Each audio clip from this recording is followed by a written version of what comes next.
من شكوت الضيق في صدر الرحب والدمع فاض من الأسية وانسكب اهرع إلى الرحمن واسلك.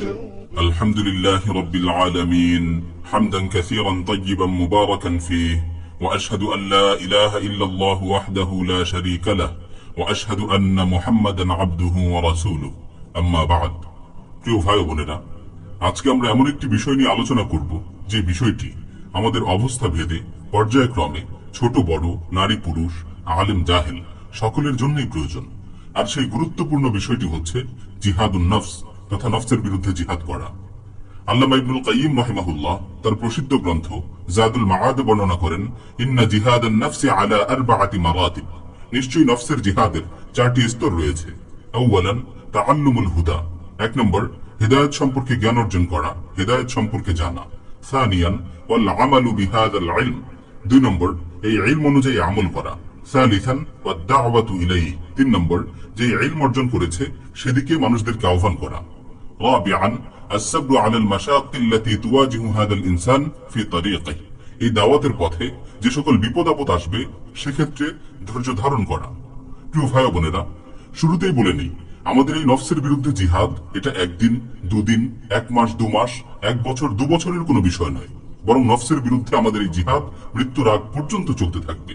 যেমনি ভাবে আল্লাহ সুবহানাহু ওয়া তাআলা পবিত্র কালামে মাজিদ ইরশাদ করেছেন, ওয়া'বুদু রাব্বাকা হাত্তা ইয়াতিয়াকাল ইয়াকিন, তুমি মৃত্যুর আগ পর্যন্ত তোমার রবের ইবাদত করতে থাকো।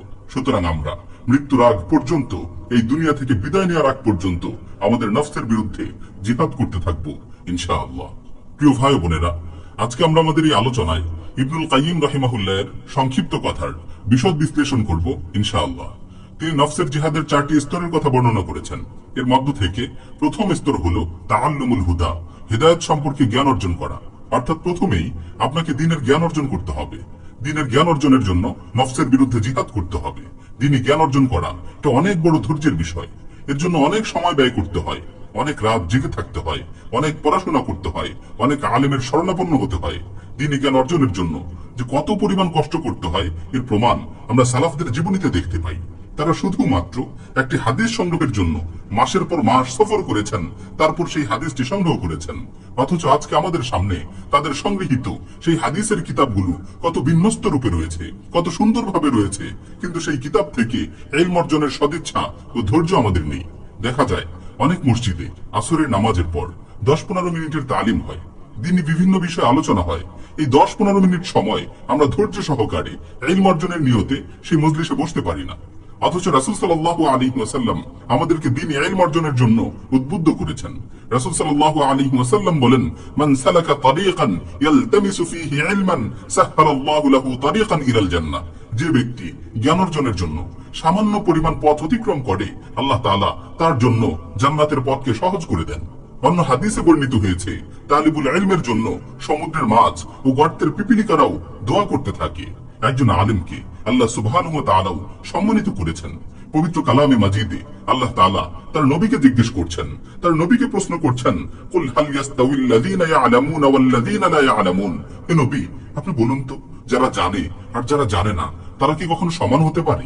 প্রিয় ভাই বোনেরা, সুতরাং আমাদের উচিত ইলমে দ্বীন অর্জনের জন্য আমাদের নফসের বিরুদ্ধে জিহাদ করা। আজকে অধিকাংশ মুসলমানদের অবস্থা হচ্ছে তারা তাদের দ্বীন সম্পর্কে কিছুই জানে না, ইসলামী আকীদা সম্পর্কে তাদের কোনো ধারণাই নেই।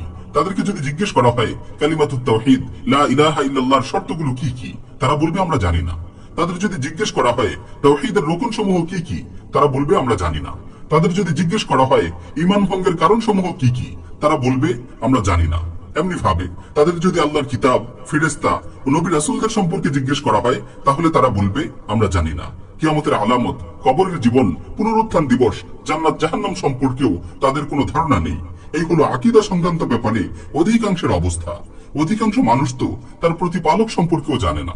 আর এই অজ্ঞতার কারণেই মানুষ নিজের অজান্তেই শিরক, কুফর ও বিদআতের মতো ভয়াবহ কাজে লিপ্ত হচ্ছে। অজ্ঞতা আর জাহালাতের কারণেই মানুষ গুনার সমুদ্রে হাবুডুবু খাচ্ছে। প্রিয় ভাই ও বোনেরা, গুনাহ থেকে বেঁচে থাকতে হলে, সঠিক দ্বীনের উপর চলতে হলে আমাদেরকে ইসলাম সম্পর্কে জ্ঞান অর্জন করতে হবে। আমরা যদি আল্লাহর আদেশ নিষেধগুলি না জানি, তাহলে আমরা কিভাবে আল্লাহর নৈকট্যশীল হব? সুতরাং আমাদের উচিত দ্বীনি জ্ঞান অর্জনের ব্যাপারে আমাদের নফসের বিরুদ্ধে জিহাদ করা। আজকের দিনে তো জ্ঞান অর্জন করা অনেক সহজ হয়ে গেছে। হাঁটতে, বসতে, গাড়িতে, ট্রেনে, বিমানে, সব জায়গায় জ্ঞান অর্জনের সুযোগ রয়েছে। অনেকে হয়তো বলবে, আমি মূর্খ মানুষ, পড়তে জানি না, লিখতে জানি না, আমি কিভাবে জ্ঞান অর্জন করব? আসলে যারা পড়ালেখা জানে না, তাদের জন্যও জ্ঞান অর্জনের অনেক সুযোগ রয়েছে। অনলাইনে বিভিন্ন আলেমদের অডিও ভিডিও দার্স পাওয়া যায়। আপনারা ধারাবাহিকভাবে সেগুলো শুনতে থাকুন। ইনশাআল্লাহ ইসলাম সম্পর্কে অনেক কিছুই জানতে পারবেন, অনেক কিছু শিখতে পারবেন। কেউ যদি দৈনিক একটি করে বিষয়ভিত্তিক আলোচনা শোনে, তাহলে মাসে তার 30টি বিষয় আলোচনা শোনা হবে। সে 30টি বিষয় জ্ঞান অর্জন করতে পারবে। সুতরাং যারা পড়তে জানে না, তাদের উচিত এ ধরনের ইলমি বিষয়ে বেশি বেশি আলোচনা শোনা। আর যারা পড়তে জানে, তাদের উচিত দৈনিক দীর্ঘ একটি সময় অধ্যয়ন করে কাটানো, নিজের জন্য একটি সিলেবাস নির্ধারণ করে নেওয়া, সেই সিলেবাস অনুযায়ী দৈনিক ধারাবাহিকভাবে অধ্যয়ন করা। আরেকটি গুরুত্বপূর্ণ বিষয় হচ্ছে, পড়াশোনার সময় যেখানেই আমরা বুঝবো না, সেখানেই আমরা আলেমদের শরণাপন্ন হব। নিজে নিজে মন গড়া ভাবে সিদ্ধান্ত নিব না। কেননা আল্লাহ তাআলা বলেছেন, ফাসআলু আহলাল যিকরি ইন কুনতুম লা তা'লামুন। যদি তোমরা না বোঝো, যদি তোমরা না জানো, তাহলে আলেমদের কাছে জিজ্ঞেস করে নাও। সুতরাং যদি আমরা সংশয়পূর্ণ জায়গাগুলোতে আলেমদের থেকে জিজ্ঞেস করে জেনে নেই, তাহলে ইনশাআল্লাহ আমাদের আর বিভ্রান্ত হওয়ার আশঙ্কা থাকবে না।